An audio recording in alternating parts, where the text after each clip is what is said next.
Donald Winnicott, Deprivación y delincuencia, compilado por Claire Winnicott, Ray Shepard y Madeleine Davis. 6. El retorno del niño evacuado, Conferencia Radial 1945. Me he referido ya al niño evacuado y he tratado de mostrar que en los casos en que la evacuación constituyó un éxito, ello nunca fue por casualidad, sino que significó en todos los casos un logro. Como seguramente ya lo suponen, no es probable que yo afirme que el retorno del niño evacuado es un asunto simple y directo. Sin duda, no puedo decirlo porque no lo creo. El retorno del niño, que ha estado durante largo tiempo lejos de su hogar, es algo sobre lo cual vale la pena reflexionar, porque un manejo poco cuidadoso en el momento crítico puede ser causa de mucha amargura. Permítaseme decir, sin embargo, que respecto a los sentimientos de quienes prefieren no reflexionar sobre las cosas, se manejan mejor con la intuición y cuando hablan sobre lo que quizá deberían enfrentar la semana siguiente, pierden su espontaneidad, si es que no se atemorizan ante los posibles peligros que prevén. Además, si el hablar constituye un sustituto de la acción o el sentimiento, entonces incluso es peor que inútil. Sin duda, hay personas que desean ampliar sus experiencias hablando y escuchando, y a ellos están dirigidas estas palabras. Como de costumbre, la dificultad radica en saber por dónde comenzar. Hay tantas clases distintas de niños, de hospedajes transitorios y de hogares. En un extremo encontramos niños que simplemente volverán a casa y se adaptarán fácilmente, mientras que en el otro extremo tendremos niños que se han adaptado también a sus hogares circunstanciales, que el retorno al propio significa un verdadero choque. Entre ambos extremos está toda la gama de los problemas. Como no puedo describirlos todos, debo tratar de llegar a la esencia del asunto. Desde luego, la evacuación ya ha terminado para gran cantidad de criaturas. Lo que yo puedo decir quedaría más claro si lo expresan quienes han vivido esa experiencia. Mi propósito es transmitir algunos resultados de esas experiencias a quienes todavía no han recuperado a sus hijos. Me parece estar en lo cierto al afirmar que renovar la vinculación con los propios hijos no es, por cierto, nada sencillo. El problema se simplifica cuando los padres han podido establecer y mantener relaciones amistosas con la familia que cuidó del niño. Esto nunca es fácil. Que los propios hijos sean objeto de excelentes cuidados a veces es tan difícil de soportar como el hecho de que un extraño los descuide.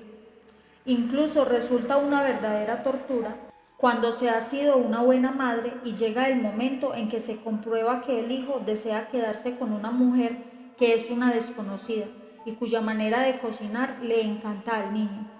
Pero a pesar de todo esto, algunos progenitores lograron hacerse amigos de sus representantes en los afectos del niño fuera del hogar.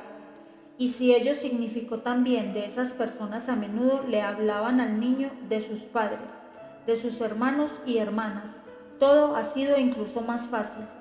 Me encuentro con niños que no pueden recordar cómo son sus madres y que solo recuerdan con dificultad los nombres de sus hermanos y hermanas. Quizá durante largos años nadie se preocupó por hablarles de sus seres más próximos y queridos. Y la vida pasada de esos niños, así como los recuerdos del hogar, quedaron encerrados en su interior. En algunos casos se ha llevado a cabo durante casi todo el tiempo una especie de preparación para el retorno, pero en otros casos nada de esto ha ocurrido. De cualquier manera, las dificultades principales son las mismas y derivan de que cuando la gente se separa no sigue viviendo con vistas al reencuentro y sin duda nadie desearía que así fuera. Si la gente no contara con la capacidad de recuperarse de las separaciones dolorosas, por lo menos en alguna medida, quedaría paralizada. Ya dije que la capacidad de un niño para mantener viva la idea de alguien a quien ama cuando no tiene contacto con esa persona es limitada. Lo mismo puede decirse de los progenitores y de todos los seres humanos en cierta medida. En este sentido, las madres tuvieron casi tantas dificultades como sus hijos. Pronto comenzaron a sentir dudas sobre aquellos, a temer que estuvieran en peligro o enfermos o tristes o incluso que fueran objeto de malos tratos. al margen de la justificación real que había para sustentar tales ideas. Es natural que la gente necesite ver a las personas que ama y estar cerca de ellas, o bien preocuparse por ellas. En la situación corriente, con los hijos en el hogar, cuando una madre está preocupada, le basta con llamarlos o bien esperar hasta la próxima comida. Y el hijo por el que ella se preocupa aparece y le da un beso tranquilizador. El contacto estrecho entre las personas tiene su utilidad y cuando se ve súbitamente interrumpido, la gente, niños o adultos, experimentan temores y dudas y sigue sufriendo hasta que se produce la recuperación. Recuperación significa que con el correr del tiempo la madre deja de sentirse responsable de su hijo, por lo menos en una medida considerable. Eso es lo más espantoso de todo. La evacuación obligó a los padres a dejar de preocuparse por sus propios hijos. Si se aferraban a un niño y trataban de mantener vigente su responsabilidad hacia él cuando se encontraba a muchos kilómetros de distancia, es probable que su vida fuera un infierno y que además debilitara con ello el sentido de responsabilidad que se desarrollaba en los padres circunstanciales, quienes tenían la ventaja de estar en contacto con el niño. Imaginen el conflicto en la mente de un buen progenitor común en esos momentos. A la madre no le quedaba más recurso que llenar su vida con otros intereses. Quizá comenzó a trabajar en una fábrica o se dedicó a actividades de defensa civil o desarrolló una vida privada que le permitió olvidar su profundo dolor. Además de preocuparse por sus hijos, a menudo se angustiaba por su esposo en el frente de batalla y debía encontrar la manera de manejar sus instintos frente a la prolongada ausencia de su marido. En comparación con todo esto, que poco importante parece el estallido de una bomba, los niños partieron y crearon así un gran vacío, pero con el correr del tiempo esa brecha se fue cerrando y el vacío comenzó a olvidarse. El tiempo cura cualquier dolor y aunque de mala gana, los padres comienzan a descubrir nuevos intereses. Como ya dije, muchas mujeres empezaron a trabajar y otras tuvieron más hijos, incluso de algunos que tenían dificultad para recordar cómo eran sus chicos. Si no se escriben cartas con frecuencia, es muy difícil seguir el rastro de media docena de chicos desparramados por todo el país y que posiblemente cambien de domicilio con cierta frecuencia.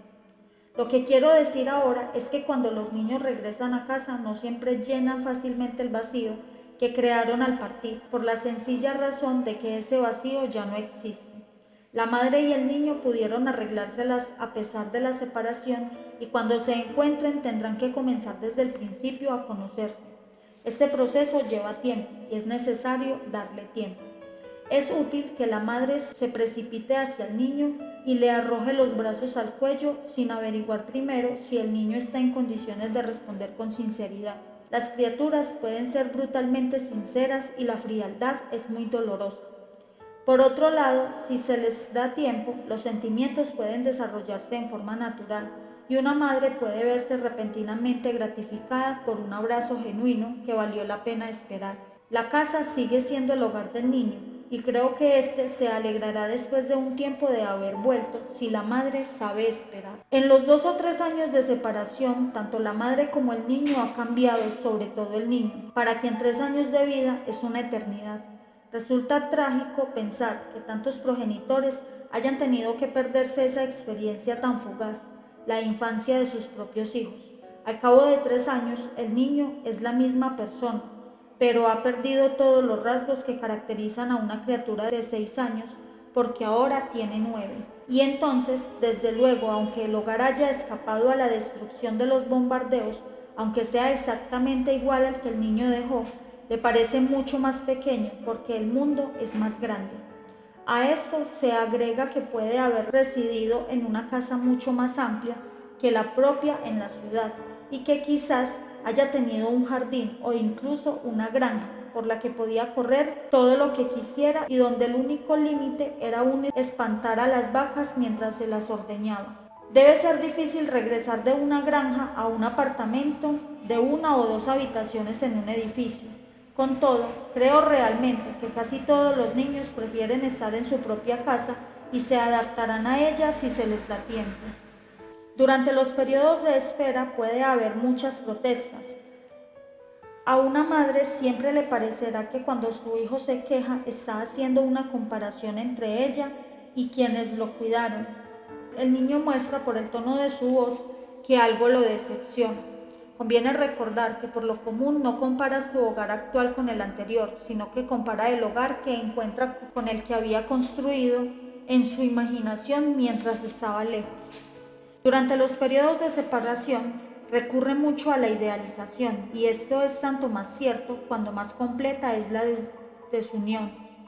He comprobado que los niños y las niñas que han tenido tan malos hogares que fue necesario proporcionarles cuidado y protección especiales, por lo común imaginan que en alguna parte lo guarda un hogar maravilloso, con tal de que sepan encontrarlo. Ese es el principal motivo por el que tienden a escaparse, tratan de encontrar su hogar. Comprenden ahora que si bien una de las funciones de un verdadero hogar consiste en proporcionar algo positivo en la vida del niño, otra de sus funciones es corregir la imagen del niño, mostrándole las limitaciones de la realidad. Cuando el niño regresa a su hogar con sus expectativas fantásticas, tiene que experimentar una decepción, pero al tiempo redescubre que realmente tiene un hogar propio. También esto lleva tiempo. De modo que cuando los niños se quejan después de su retorno, a menudo muestran que mientras estuvieron lejos, construyeron un hogar mejor en su imaginación, un hogar que no les negaba nada, que no tenía problemas económicos ni falta de espacio. El hogar real tiene también sus ventajas, sin embargo, y los niños resultarán gananciosos si pueden llegar a aceptarlo tal como es. El retorno del niño evacuado es una parte importante de la experiencia de la evacuación, y nada sería más desalentador para quienes se han preocupado por hacer de ella un éxito que una negligencia en la última etapa. Sin duda, habría que facilitar a cada niño el regreso al hogar, y para ello debería haber alguien responsable que conozca al niño, a los progenitores circunstanciales y al verdadero hogar. A veces el regreso a casa un día lunes resulta desastroso, mientras que el miércoles todo anda bien. Quizá la madre esté enferma, o haya un nuevo bebé en la casa, o los albañiles no hayan terminado de arreglar el techo y las ventanas, y un mes o dos más tarde la diferencia sería enorme. En más de un caso, el niño regresa al hogar, pero necesita una supervisión experta durante un periodo, y aún entonces puede ser necesario que viva algún tiempo en un albergue, donde puede contar con manejo experimentado, sobre todo teniendo en cuenta que los hombres no han regresado todavía al hogar, y un hogar sin padre no es lugar adecuado para un niño vivaz ni para un adolescente. Por último, no debemos olvidar que para los niños con madres difíciles, la evacuación ha sido algo así como un regalo del cielo. Para esos niños, el retorno al hogar significa un retorno a la atención. En un mundo ideal, seguramente se les podría prestar alguna ayuda a esos niños después de su regreso. Será maravilloso saber que los niños de las grandes ciudades están de vuelta en sus hogares, y yo personalmente me alegré de ver las calles y los parques otra vez llenos de chicos que regresan a su casa después del colegio y que duermen en la casa de sus propios padres. Entonces será necesario intensificar la educación, y cuando los hombres y las mujeres vuelvan del combate habrá Boy Scouts, picnics y campamentos de vacaciones. Pero en todos los casos hay un momento que es el del regreso, y me gustaría sentir que he expresado claramente mi idea de que la renovación del contacto lleva tiempo y que el manejo de cada retorno debe ser supervisado en forma personal. 7. El regreso al hogar. Conferencia radial destinada a los padres 1945. Conozco a un niño de 9 años que ha pasado gran parte de su corta vida lejos de su hogar en Londres. Cuando oyó hablar del retorno de los evacuados al finalizar la guerra, comenzó a reflexionar, a hacerse a la idea y a elaborar planes. En este mismo momento, con el fin oficial de la evacuación, cuando las madres abandonan las fábricas para dedicarse al cuidado de su casa, muchos progenitores dan la bienvenida a sus hijos que regresan a las grandes ciudades. Este es el momento que tantas familias han estado aguardando durante largos años, y que sería aún más feliz si también los padres pudieran regresar al hogar. Si no me equivoco, en este mismo momento hay muchos que están contemplando a sus hijos, preguntándose qué piensan y sienten, y también si están en condiciones de proporcionarles todo lo que desean y necesitan. Me gustaría meditar unos minutos con ustedes sobre estos planes. Aquí están los chicos de regreso en sus hogares, llenándonos los oídos con ruidos que hacía mucho tiempo no escuchábamos. La gente había olvidado que los niños son ruidosos, pero ahora lo recuerdan muy bien. Las escuelas vuelven a abrirse. Los parques acogen a sus antiguos visitantes, madres y cochecitos, niños de todos los tamaños, formas y colores. Las callejuelas de barrio se han convertido en canchas de cricket, en las que los niños se adaptan gradualmente al tránsito urbano.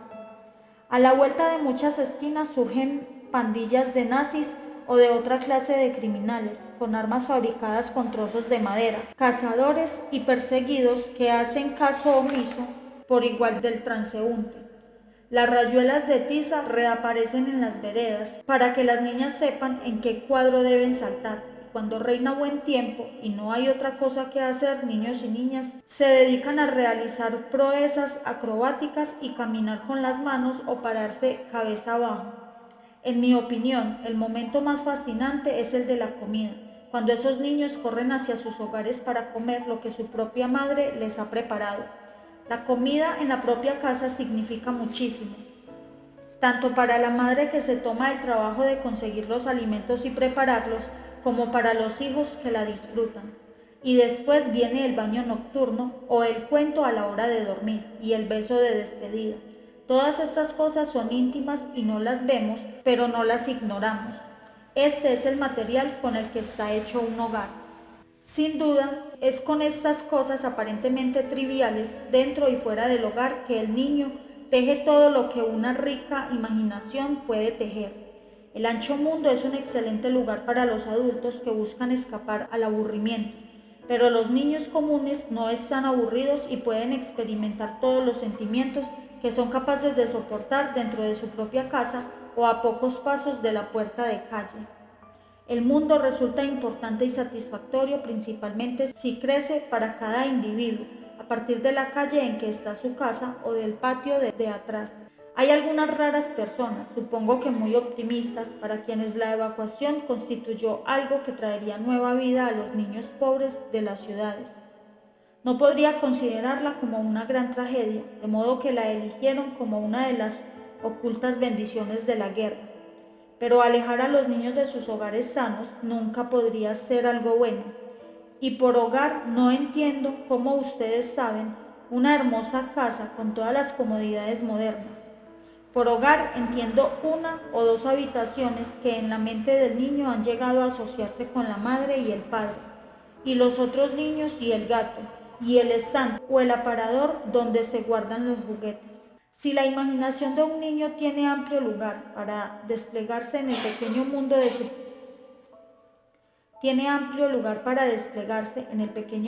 su propio hogar y de su calle, y en realidad lo que le permite al niño jugar y en muchas otras formas disfrutar de su capacidad para enriquecer el mundo con sus propias ideas, en la seguridad real que le proporciona el hogar mismo. Aquí surge una seria preocupación cuando tratamos de reflexionar sobre todas las cosas e intentaré explicarles a qué me refiero. Digo que cuando un niño está en su casa puede experimentar allí toda la escala de sus sentimientos y ello solo puede resultar provechoso.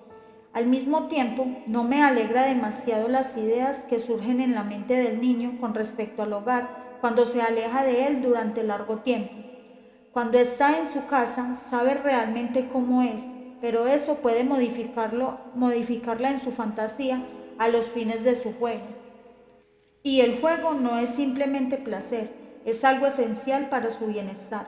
Cuando está lejos, por otro lado, no tiene oportunidad de saber minuto a minuto cómo es su hogar, y así sus ideas pierden contacto con la realidad en una forma que fácilmente lo atemoriza. Una cosa es estar en casa y librar batallas a la vuelta de la esquina, para regresar y comer cuando llega al mediodía, y otra muy distinta ser evacuado, perder el contacto e imaginar asesinatos en la cocina. Una cosa es pararse sobre la cabeza en la calle por el placer de ver a la propia casa al revés antes de entrar en ella. y otra muy distinta es estar a 200 millas de distancia, convencido de que la casa está en llamas o destruida. Si una madre se trastorna cuando su hijo se queja de que su hogar no es tan bueno como el que esperaba, puede estar segura de que tampoco es tan malo como él esperaba. Si eso es cierto, comprenderán cuánto más libre es un niño cuando está en su casa que cuando se encuentra lejos. Su regreso al hogar puede iniciar una nueva era de libertad para el pensamiento y la imaginación, siempre y cuando pueda tomarse tiempo para comprobar que lo que es real es real. Esto lleva tiempo y es necesario permitir un lento despertar de la confianza. ¿Qué ocurre cuando un niño comienza a sentirse libre? Libre para pensar lo que le place, para jugar a lo que se le ocurre, para encontrar las partes perdidas de su personalidad. Sin duda, también comienza a actuar libremente, a descubrir impulsos que habían estado dormidos mientras estuvo lejos y a mostrarlos. Comienza a ser descarado, a perder el control, a dejar una parte de la comida, a preocupar a la madre y molestarla en sus otros intereses. Es probable que trate también de ver qué pasa si le roba alguna cosita, para verificar hasta qué punto es cierto que se trata realmente de su madre y de que, en un cierto sentido, lo que le pertenece a ella también le pertenece a él. Todos estos signos pueden constituir un paso hacia adelante en el desarrollo, la primera etapa de un sentimiento de seguridad, aunque enloquecedora desde el punto de vista de la madre. El niño ha tenido que ser su propia madre y su propio padre severos mientras estuvo lejos, y sin lugar a dudas ha tenido que ser demasiado estricto consigo mismo para estar seguro, a menos que no haya podido soportar la situación y se haya visto envuelto en dificultades en su hogar adoptivo. Sin embargo, ya de vuelta en el propio hogar, podrá tomarse unas vacaciones de autocontrol, por la sencilla razón de que dejará ahora el control en manos de la madre. Algunos niños han estado viviendo en autocontrol artificial y exagerado durante años, y cabe suponer que cuando comiencen a permitir que la madre se haga cargo del control, una vez más se convertirán hasta cierto punto en una molestia. Es por eso que resultaría muy conveniente que el padre estuviera también de regreso en ese momento. Creo que algunas madres se preguntan genuinamente si les es posible dar a sus hijos en Paddington, Portsmouth o Plymouth, tanto como le dio la gente que cuidó de él en el campo, donde había prados y flores, vacas y cerdos, verduras y huevos frescos. Puede competir el hogar con los albergues dirigidos por personas experimentadas, donde había juegos organizados, carpintería para los días de lluvia, conejos que aumentaban de número en jaulas construidas por los niños, paseos de fin de semana por los alrededores y médicos que se ocupaban del cuerpo y la mente de los niños. Sé que todas estas cosas se hacían muy a menudo y muy bien en los hogares adoptivos y en los albergues, pero no hay muchos que se atrevan a afirmar que todo esto constituye un buen sustituto de un buen hogar. Estoy seguro de que en general, por simple que sea el hogar del niño, es más valioso para él que cualquier otro lugar en que viva. La comida y el alojamiento no son las únicas cosas que cuentan, y ni siquiera el hecho de proporcionar ocupaciones para los momentos de ocio, aunque todos sabemos muy bien que esas cosas son bastante importantes. Es posible proporcionarlas en abundancia y sin embargo faltará lo esencial si los padres de un niño o sus padres adoptivos o tutores no son las personas que se responsabilizan por su desarrollo. Está también el problema ya mencionado sobre la necesidad de tomarse unas vacaciones del autocontrol. Para que un niño crezca de tal modo que pueda descubrir la parte más profunda de su naturaleza, es necesario que alguien sea desafiado e incluso odiado por momentos. ¿Y quién, si no son los padres del niño, está en condiciones de ser odiado sin que exista el peligro de un rompimiento definitivo en la relación? Con el regreso de los hijos, quienes han logrado mantener a flote un hogar durante años de amarga separación, puede comenzar ahora, como padre y madre, a reparar el daño infligido al desarrollo de sus hijos por la falta de continuidad en su manejo. Esos padres asumieron una responsabilidad conjunta por su venida al mundo y creo que ahora anhelan asumirla nuevamente, pero esta vez para ayudarlos a convertirse en ciudadanos. Como vimos, este asunto del hogar y la familia no es un lecho de rosas.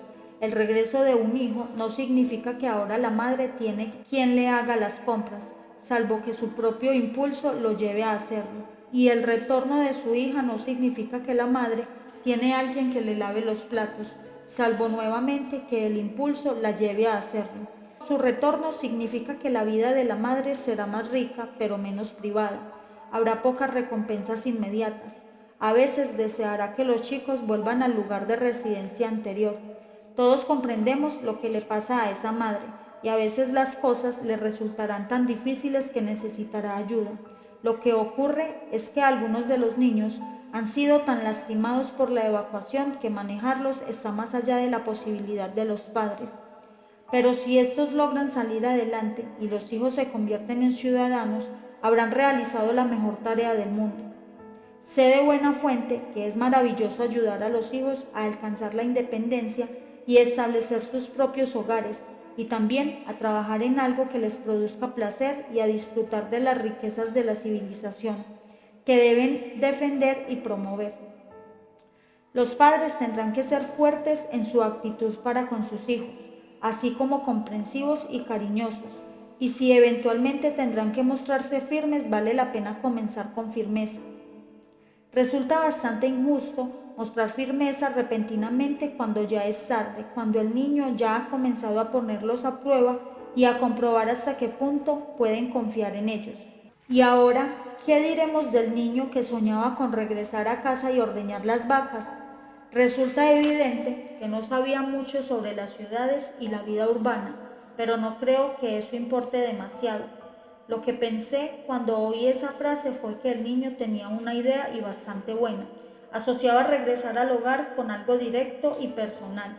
Había visto ordeñar vacas en la granja vecina a su albergue, pero nunca pudo hacerlo él mismo.